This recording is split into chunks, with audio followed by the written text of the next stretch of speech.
Tehreek Insaf election commission کا فیصلہ آج عدالت میں چیلنج کرے گی۔ پی ٹی آئی کی مرکزی قیادت نے الیکشن کمیشن کے خلاف ہائی کورٹ سے رجوع کرنے کا فیصلہ کیا ہے۔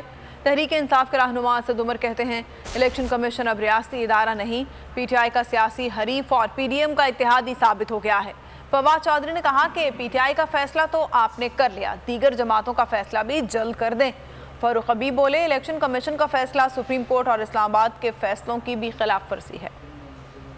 یہ ایک سیاسی حریف ہے، یہ اب ریاستی ادارہ نہیں رہا، یہ سیاسی حریف ہے، یہ پی ڈی ایم کے الائنس کا پارٹنر ہے کہ یہ جو انہوں نے آج کیا ہے یہ سپریم کورٹ کی 2017 کی ججمنٹ کی بھی خلاف ورزی ہے، جس کے اندر کہا گیا تھا کہ تمام پارٹیوں کو برابری کی بنیاد پہ آپ نے انویسٹیگیشن کرنی ہے۔ ججمنٹس نظر انداز کی گئی ہیں۔ سپریم کورٹ آف پاکستان کا 2017 کا فیصلہ ہو، چاہے وہ اسلام آباد ہائی کورٹ کا حالیہ فیصلہ ہو، 36 کروڑ روپے کا ایسا حساب ہے جو پیپلز پارٹی بتا ہی نہیں سکی الیکشن کمیشن کے سامنے۔ 66 کروڑ روپیہ نون لیگ نہیں بتا سکی کہ اس کے ذرائع کون سے ہیں۔ یہ سارے معاملے کے اندر پی ٹی آئی کو سنگل آؤٹ کیا گیا ہے۔ پیپلز پارٹی اور نون لیگ کے کیسز کے اوپر کسی قسم کی کوئی پیش رفت نہیں کی گئی۔ پارٹیز کا تمام لوگوں کو بڑا اہم ہے کہ پتہ ہونا چاہیے فنڈنگ کہاں سے آ رہی ہے۔ پی ٹی آئی کا آپ نے کر لیا، اب ہم آپ سے امید رکھتے ہیں کہ آپ جلد از جلد باقی جماعتوں کی فنڈنگ لوگوں کے سامنے لے کے آئیں گے۔ اب ہم اگلا جو مرحلہ ہے وہ شروع ہوگا، اس میں ہم بتائیں گے کہ یہ 16 اکاؤنٹس بھی لیگل ہیں، ان میں بھی کوئی لیگلٹی نہیں ہے۔